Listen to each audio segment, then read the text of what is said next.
6টা বেবি মারা গেছে একটা হসপিটালে। মারা তো যেতেই পারে, I don't blame for that, but কি কারণে মারা গেল? ইট ওয়াজ হাইপার ক্যাপনিয়া।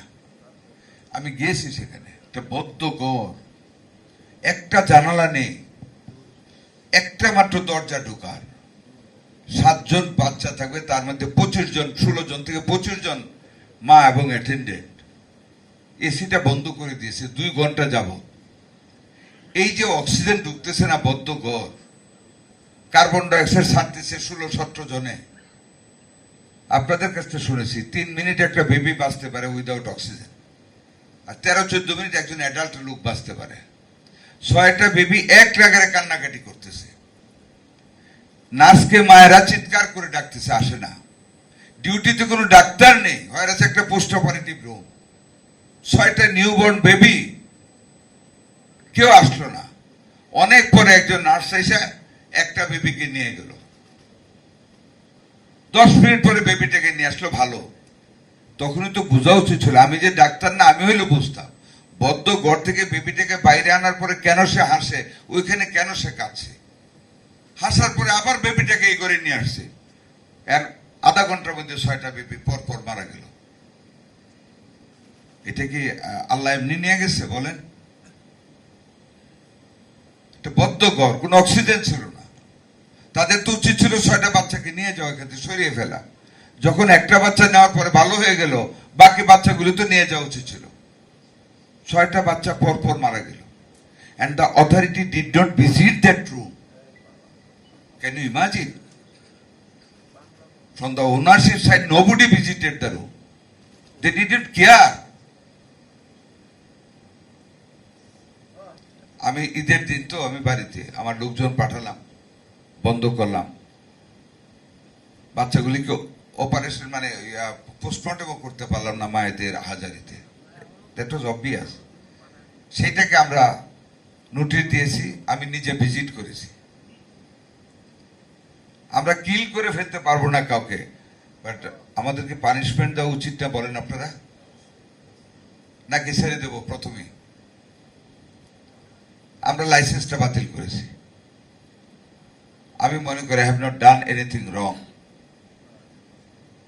সময়ের সাথে সাথে দেখা দেয় নিত্য নতুন প্রয়োজন। রেডি থাকতে হয় প্রতি মুহূর্ত।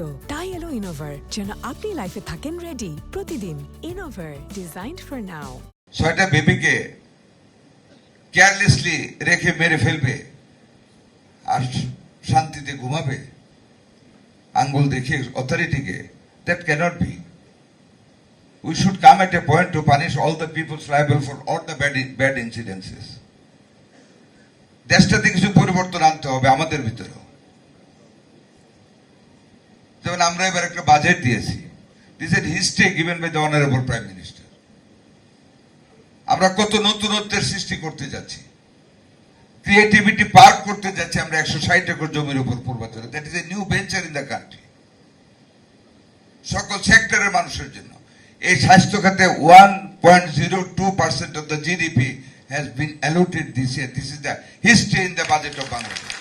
69,000 crores টাকা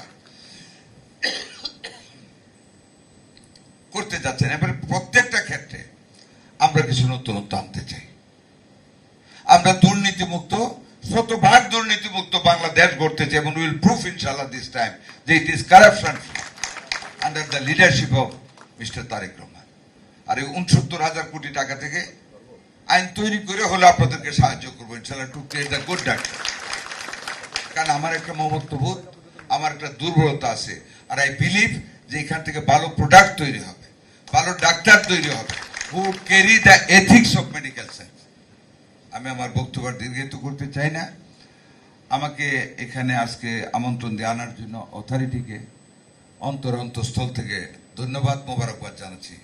আর অনেকগুলি ডিগনিফাইড ড্রেসের মানুষ দেখে খুব আত্মতৃপ্তি পাচ্ছি যে আমাদের দেশটাকে সামনের দিনে আপনারা গড়ে তুলবেন, আমাদের মানুষদেরকে সেবা দিবেন। বিশ্বাস করেন, শেষ করি একটা কথা বলে, you are next to God, to the people, to the patient, just next to God. আপনারা যদি এক শিশি বিষ দেন, আমি বাপ হয়ে যদি আমার সন্তানকে বলি এটা খায়ও না, ও তাও খাবে। বাঁচার জন্য ডাক্তারদের উপর এত নির্ভরশীলতা মানুষের। কাজী আবার রিমাইন্ড করি এথিক্স, নামাজ রোজা করে বেহেশত হবে, তার চেয়ে বেশি বেহেশত হবে যদি একটা রোগীর সাথে ভালো আচরণ করেন, হাসি মুখে কথা বলেন।